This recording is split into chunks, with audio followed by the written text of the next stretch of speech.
नमस्कार, हरियाणा न्यूज देख रहे हैं आप। मैं हूं आपके साथ नूपुर सक्सेना। स्वागत है आप सभी का आपका जिला आपकी खबर में। और चलिए बुलेटिन का आगाज करेंगे इस वक्त की बड़ी खबर के साथ। बड़ी खबर टीवी स्क्रीन पर। सोनीपत से इस वक्त की बड़ी खबर।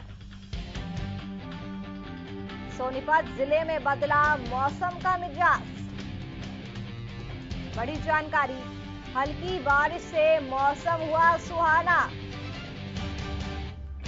तेज हवाओं के साथ हो रही है बारिश। इस वक्त की बड़ी खबर, लोगों को भीषण गर्मी से राहत मिलती हुई नजर आ रही है। सोनीपत से इस वक्त की बड़ी खबर से आपको रूबरू करवा रहे हैं, जहां पर बारिश होने के बाद तापमान में गिरावट देखने को मिली है। लोगों को भीषण गर्मी से राहत मिलती हुई नजर आ रही है। हल्की बारिश वहां पर हुई है, जिसके बाद मौसम भी सुहाना हो गया है। तेज हवाओं के साथ वहां पर लगातार बारिश देखने को मिल रही है। लोगों के चेहरे भी खिले हुए नजर आ रहे हैं, क्योंकि लोगों को भीषण गर्मी से राहत मिली है। देखिए, तस्वीरें भी आपकी टीवी स्क्रीन पर है। तस्वीरों से आप अंदाजा लगा सकते हैं, वहां पर तेज हवाएं चल रही है। मौसम भी काफी खुशमिजाज हो चुका है। सोनीपत से बड़ी खबर, तेज हवाओं के साथ बारिश हो रही है। लोगों को भीषण गर्मी से राहत मिली है। हल्की बारिश से मौसम सुहाना हुआ है। जिस तरह से गर्मी ने इस साल अपने सारे रिकॉर्ड्स को तोड़ दिया है, तो लोगों के लिए आज का दिन राहत भरा रहा। सोनीपत से बड़ी खबर, तेज हवाओं के साथ बारिश हुई है। तापमान में गिरावट देखने को मिली है। लोगों को चिलचिलाती गर्मी से निजात मिली है।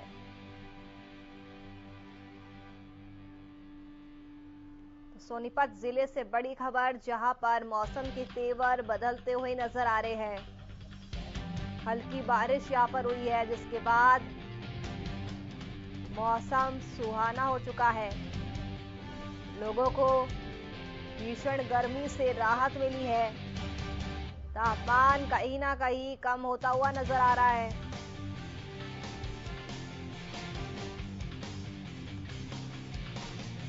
तस्वीरें भी आपकी टीवी स्क्रीन पर है। आप देख सकते हैं तस्वीरों के जरिए, वहां पर तेज हवाएं चल रही है, हल्की बारिश हुई है।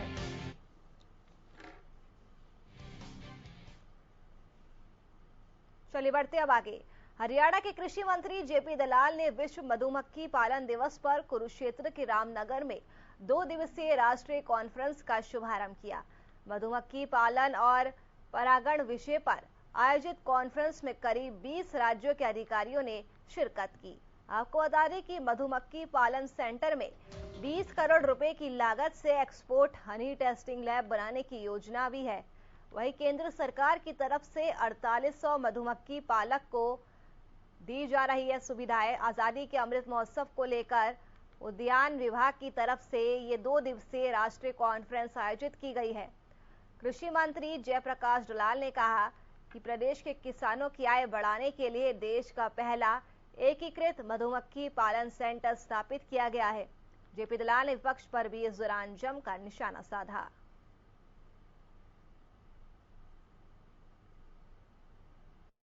है, लेकिन जिस गति से बड़े पुराने नेता जो हमारे कांग्रेस के बड़े नेताओं के दोस्त थे, सिंधिया जी या दूसरे थे, छोड़ के भाग रहे हैं, उससे ऐसा लगता है कि इन सारे कांग्रेसजनों को कहीं एक जगह इकट्ठा किसी 5 स्टार में बंद रखना पड़ेगा, ताकि और भागना पड़े।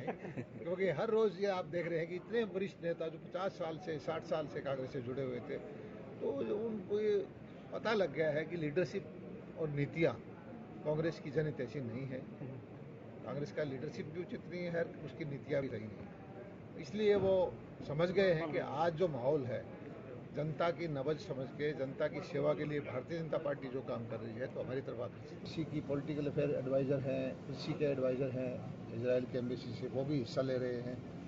और इजराइल और भारत का कृषि में बहुत अच्छा तालमेल है।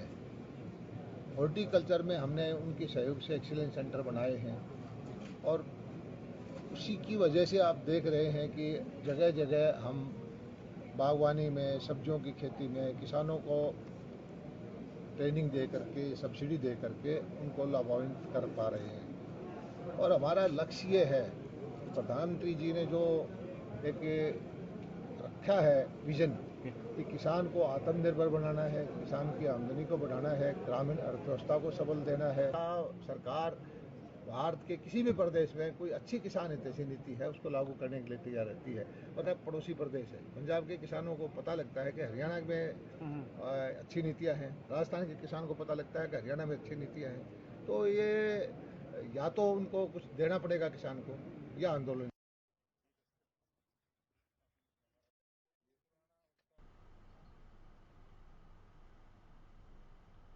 रेवाड़ी पहुंचे सहकारिता मंत्री डॉक्टर बनवारी लाल ने भालकी बाजरा में निर्माणाधीन एम्स को लेकर बड़ा बयान दिया। उन्होंने कहा कि एम्स निर्माण को लेकर 1 से 2 दिन बाद रजिस्ट्री प्रक्रिया शुरू हो जाएगी। उन्होंने कहा कि किसानों के खाता खोलने का पत्र भी जारी हो चुका है। एम्स निर्माण के लिए प्रदेश और केंद्र सरकार की नीयत में किसी तरह का कोई खोट नहीं है। डॉक्टर बनवारी लाल ने कहा कि मुख्यमंत्री निजी तौर पर एम्स निर्माण के लिए दिलचस्पी ले रहे हैं। एम्स की मांग पूरी होने पर जनता को बधाई भी दी। कई बार ये नियत में कहीं खोट है, प्रदेश सरकार की नियत में कहीं खोट है। और जो एम्स का बजट है वो भी पिछले 2-3 साल से अप्रूव हो चुका है। और हमारा जो प्रदेश सरकार ने भी जो 40 लाख पर एकड़ के हिसाब से जो सरकार ने जो कीमत दे दी थी वो भी पिछले 1 साल से हमारे खाते में सरकार के पड़ी है। और आज बड़ी खुशी की बात है कि अभी मैं रास्ते में आ रहा था, पिछले 1 हफ्ते में मुख्यमंत्री जी से, कभी स्वास्थ्य मंत्री जी से, कभी अधिकारियों से लग के आज अभी वो चिट्ठी आ गई है जो अकाउंट खोलने की परमिशन आप लोगों को देती है। तो मैं वगैरह आप लोगों को ये आप 1 या 2 दिन और मुश्किल से लगेगा और इनकी रजिस्ट्री अब आपकी शुरू हो जाएगी। और जो आपकी इतनी पुरानी लंबी मांग जो हमारी थी अब जल्दी ही पूरी होने जा रही है। आप लोगों को बहुत बहुत बधाई है। हरियाणा बीजेपी के पूर्व प्रदेश अध्यक्ष और पूर्व शिक्षा मंत्री प्रोफेसर रामविलास शर्मा सोनीपत पहुंचे। रणदीप सुरजेवाला की विजिलेंस जांच को लेकर कहा कि ये कानून की प्रक्रिया है।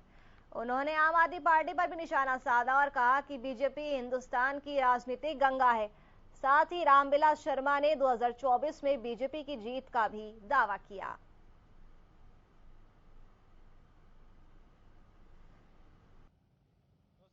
तो रामविलास सोनीपत पहुंचे, जहां पर उन्होंने आम आदमी पार्टी पर भी जमकर निशाना साधा है। इसके अलावा उन्होंने 2024 में बीजेपी की जीत का भी दावा किया है। रणदीप सुरजेवाला की विजिलेंस जांच को लेकर भी उन्होंने अपनी प्रतिक्रिया दी। उन्होंने कहा कि ये कानून की प्रक्रिया है। साथ ही साथ उन्होंने ये भी कहा कि बीजेपी हिंदुस्तान की राजनीतिक गंगा है।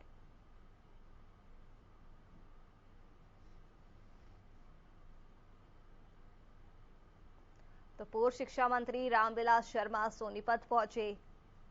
रामविलास शर्मा ने आम आदमी पार्टी पर जमकर हमला बोला और साथ ही उन्होंने 2024 में बीजेपी की जीत का दावा किया है।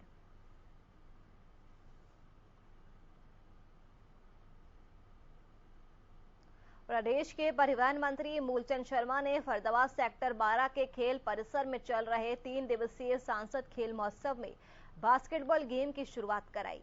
मूलचंद शर्मा ने खिलाड़ियों से मुलाकात करने के बाद बास्केटबॉल गेम की शुरुआत कराई। इस मौके पर परिवहन मंत्री मूलचंद शर्मा ने खेल महोत्सव कराने के लिए केंद्रीय राज्य मंत्री कृष्ण पाल गुर्जर का आभार जताया। साथ ही उन्होंने कहा कि खेलों से बच्चों का शारीरिक विकास के साथ ही बौद्धिक विकास भी होता है। उन्होंने कहा कि खेलों के जरिए आपसी भाईचारे की भावना भी बढ़ती है।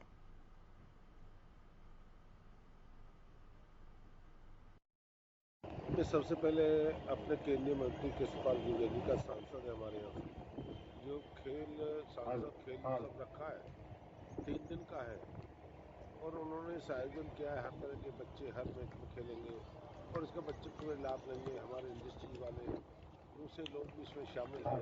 इससे खेल को बढ़ावा मिलेगा, स्वास्थ्य को बढ़ावा मिलेगा और आने वाले समय में जो बच्चे अवेयरनेस है उसको जागरूक करने का काम मिलेगा, तो लोगों को इससे ज़्यादा से ज़्यादा लोगों को लाभ मिलेगा।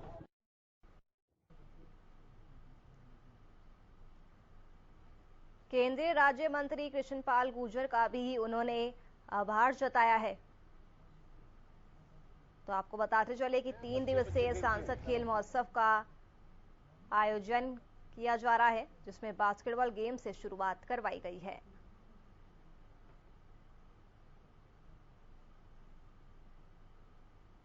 दिल्ली के सीएम अरविंद केजरीवाल 29 मई को कुरुक्षेत्र में रैली करने वाले हैं। इस रैली की तैयारियों को लेकर पार्टी कार्यकर्ता जोर शोर से जुटे हुए हैं। वहीं आम आदमी पार्टी के हरियाणा प्रभारी और सांसद सुशील गुप्ता भी रैली का न्योता देने रेवाड़ी पहुंचे और व्यापारियों से मुलाकात की। इस मौके पर सुशील गुप्ता ने सरकार पर हल्ला बोलते हुए कहा कि प्रदेश में व्यापारी को डर के साए में जीना पड़ रहा है। उन्होंने कुलदीप बिश्नोई को लेकर कहा कि अगर वो पार्टी में आना चाहे तो उनका स्वागत है।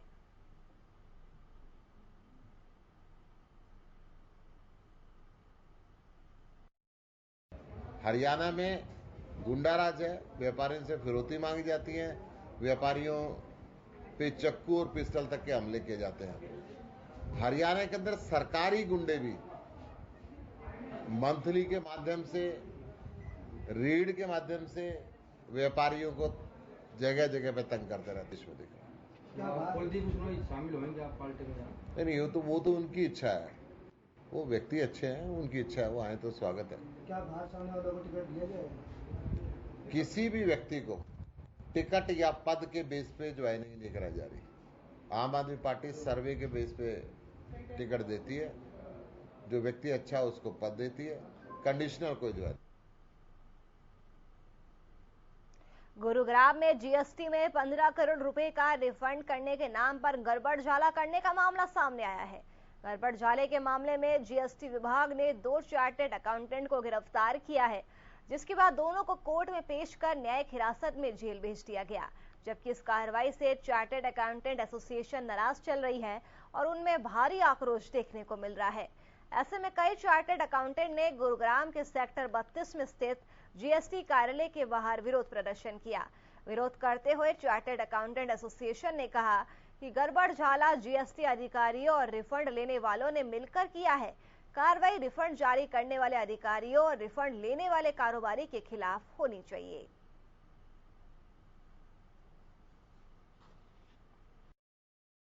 दोस्तों, कल रात के 1 बजे तक डिपार्टमेंट के साथ हम लोगों ने समझाने की कोशिश करी कि इसके अंदर सीए का कहीं पर कोई मिस्टेक नहीं है। जिसने मिस्टेक करी है वो अभी तक फरार है। आपने फरार कराया है, नहीं कराया हमें नहीं पता इस चीज के बारे में। जिसके अकाउंट में पैसा गया है वो कहीं पर ऐसा पता नहीं है।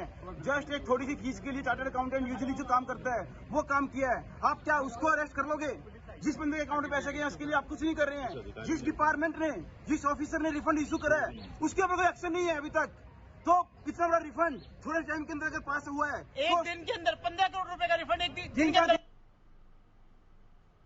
गोहाना नगर परिषद के होने वाले चुनाव को लेकर एक बार फिर हलचल तेज हो गई, क्योंकि लंबे इंतजार के बाद आखिरकार उच्च न्यायालय ने स्थानीय निकाय चुनाव कराने का रास्ता साफ कर दिया है। वही उम्मीद जताई जा रही है कि राज्य चुनाव आयोग की तरफ से निकाय चुनाव की तारीखों का जल्द ही ऐलान हो सकता है। आपको बता दें कि गोहाना नगर परिषद का कार्यकाल पिछले साल मई जून में पूरा हो गया था। उसके बाद से ही निकाय चुनाव कराने की मांग लगातार की जा रही थी।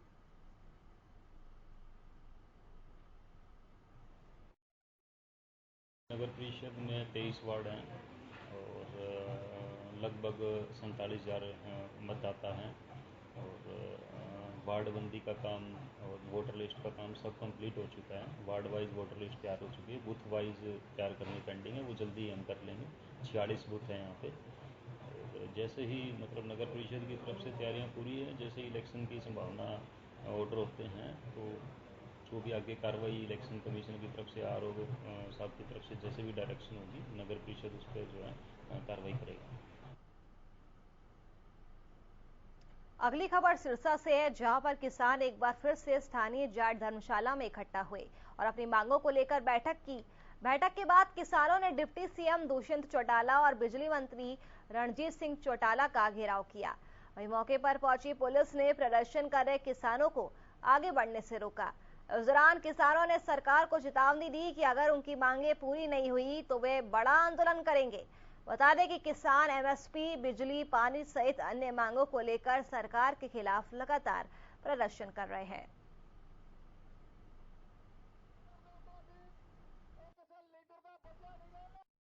आज शहीद करतार सिंह सराबे के जन्मदिन को समर्पित हमने अपने कार्यकर्ताओं की पूरे हरियाणा सत्र की एक कन्वेंशन बुलाई हुई थी सरसा की जाट धर्मशाला में। उसके बाद जो हमारी मांग है, गेहूं पर बोनस की मांग है, ट्यूबवेल कनेक्शनों पर फुहारा सिस्टम लगा रखा है, ट्यूबवेल कनेक्शन नहीं दिए जा रहे, तमाम मुआवजे की मांग है और ये तमाम मांगों को लेकर लाइट कम कर दी गई है, 5 घंटे कर दी गई है। सभी मांगों को लेकर आज हम दुष्यंत चौटाला से बात करने के लिए आए हैं, मगर आप देखो बैरिकेड लगा रखे हैं। 6 अक्टूबर 2020 को भी हम आए थे और हमारे संगठन ने उस रैली का ऐलान किया था।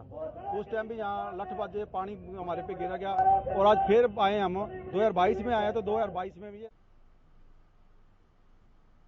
उधर जुलाना तहसील कार्यालय पर किसानों का धरना चौथे दिन भी जारी रहा। इस दौरान किसान नेता गुरनाम सिंह चडूनी किसानों के समर्थन के लिए जुलाना पहुंच गए। इसी के साथ उन्होंने चेतावनी दी कि अगर किसानों की मांगें पूरी नहीं हुई तो वे बड़ा आंदोलन करेंगे। बता दें कि किसान 4 दिनों से अपनी खराब हुई फसल के मुआवजे की मांग को लेकर तहसील कार्यालय के बाहर धरना प्रदर्शन लगातार कर रहे हैं।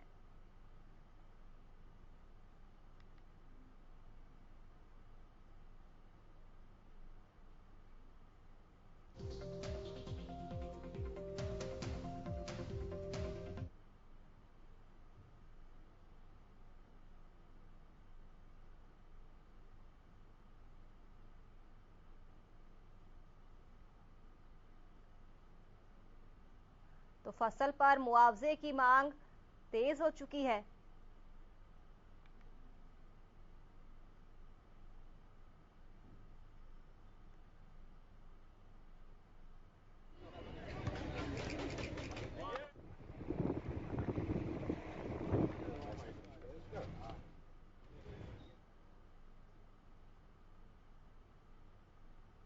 बढ़ते अब आगे।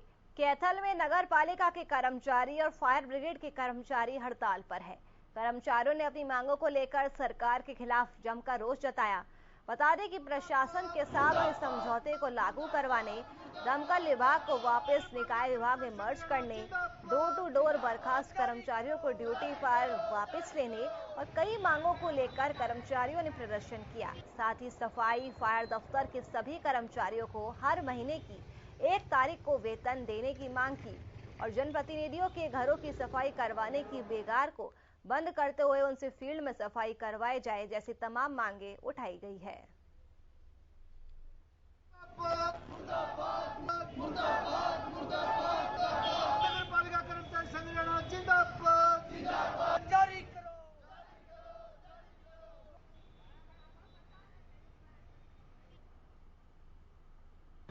नगर पालिका कर्मचारी संघ हरियाणा, संबंधित सर्व कर्मचारी संघ हरियाणा, ब्लॉक कमेटी की तरफ से लोकल इशू को लेकर के ये 2 दिन काम छोड़ हड़ताल की गई है। हमारी मांग है कि एक स्टोर, महिलाओं के लिए शौचालय की व्यवस्था वो नहीं दे रहे करके, और चौथी मांग है पेरोल के कर्मचारी उनकी पोस्टें सेक्शन करो, पोस्टें सेक्शन करके समान काम समान वेतन दो, और जो डोर टू डोर के लो पेड कर्मचारी 5 महीने से वेतन नहीं दे रहे, जिसकी मांग को लेकर के ये 2 दिन की हड़ताल की गई है। आज हड़ताल पे झाड़ू कर्मचारी, एक हमारे दफ्तर कर्मचारी जितने भी है सभी वो भी हड़ताल पे है। ये हमारे डोर टू डोर के बंदे के लिए धोखा करा गया है। ईओ साहब ने हमारे साथ ये धोखापना किया। ईओ साहब की गलती था, हम इस जगह पा के बैठे हैं। उसमें मेरा क्या, हमारे बंदे 135 थे, 135 में से हमारे 14 बंदे साइड में कर दिए, ना वो काम भी करने लग रहे, ना उनकी पे मिली। 5 महीने तक वो इसी तरह काम करने लग रहे, उनका कोई हौसला नहीं दे। इसमें डोर टू डोर के कर्मचारी, सफाई के, दफ्तर के, फायर के सभी कर्मचारी हड़ताल पे हैं। ये सारी सेवाएं आज बंद है क्योंकि जो लोकल मुद्दे हैं उनको लेकर आज हड़ताल की है, और जो स्टेट लेवल के मुद्दे हैं उसको 23-24 तारीख को हम काम छोड़ हड़ताल करेंगे। और जो सरकार का लेटर जारी होता है, फायर का जो फायर इंचार्ज है, फायर अफसर है, वो कच्चे कर्मचारियों की एक स्टेशन से दूसरे स्टेशन पर भी बदली कर रहे हैं। जो प्रधान सचिव का लेटर है उसको भी नहीं मानते। हम इनकी जो कड़े शब्दों में निंदा करते हैं।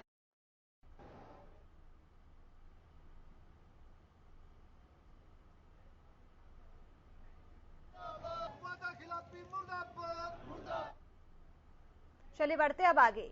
भीषण गर्मी में बिजली कटौती से लोगों का हाल बेहाल है, लेकिन बल्लभगढ़ से सामने आई तस्वीरों को देखकर लगता है कि बिजली किल्लत से अधिकारियों का पाला नहीं पड़ा है, या फिर इन्होंने तपती धूप में बिना पंखे के रह रहे लोगों की परेशानी को नहीं समझा है। इसलिए बल्लभगढ़ नगर निगम कार्यालय में अधिकारियों और कर्मचारियों के कमरों में बिजली की बर्बादी हो रही है। बताया जा रहा है कि 10 बजे तक भी कई कर्मचारी और अधिकारी कार्यालय में नहीं पहुंचते, लेकिन कमरों में फिजूल में एसी और पंखे चलाकर बिजली की बर्बादी की जा रही है। वही कार्यालय में काम लोगों को भीषण गर्मी में परेशानी का सामना करना पड़ रहा है। बता दें कि ग्रामीण क्षेत्रों में कई घंटे लोग बिजली संकट से जूझ रहे हैं। ऐसे में बिजली बर्बादी क्यों की जा रही है, ये अपने आप में बड़ा सवाल है।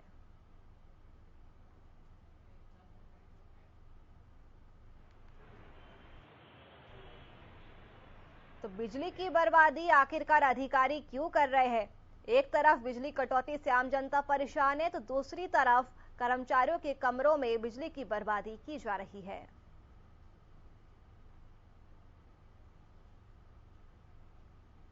चलिए फिलहाल के लिए आपका जिला आपकी खबर है मेरे साथ बस इतना ही। बने रहिए हमारे साथ। नमस्कार।